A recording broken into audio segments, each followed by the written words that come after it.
Գիննեսի ռեկորդակիր է,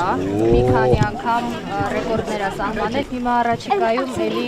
նպատակներում կա, որ նորից կազմակերպի, նոր ռեկորդ սահմանի։ Օլիմպիադան ու ձեր կազմակերպեք, ասեք ես եմ ասել։ Մոտ 10 օր առաջ էր ցուցասնագրքի բազմակի ռեկորդակիր 12-ամյա Արաքելը դիմել Գագիկ Ծառուկյանին նոր ռեկորդ սահմանելու համար տարածք հատկացնելու խնդրանքով։ Հատիսի գագաթին էր առաջին հանդիպումը, երբ Հայաստան-Արցախ համահայկական երիտասարդական միության հետ միացել էր Հատիսի արձանի շինաշխատանքներին մասնակցող կամավորական խմբերին։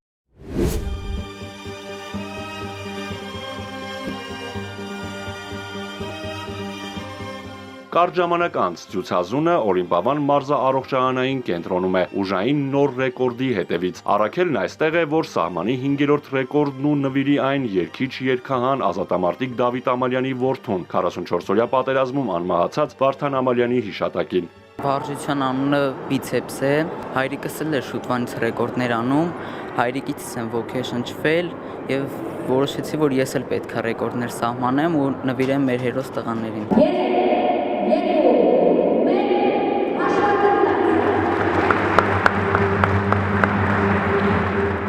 Այսպես 4444 անգամ փոքրիկ ցուցազունը ուժային վարժությունը կատարում է յուրաքանչյուր ձեռքին ամրացված 3 կիլոգրամանոց կցագնդով։ 4444 հատը ամեն տարի 1111-ով ավելացնում են քանակը, հետո ոնց որ այս տարի համընկավ վերջի 4-ը 44-օրյա պատերազմի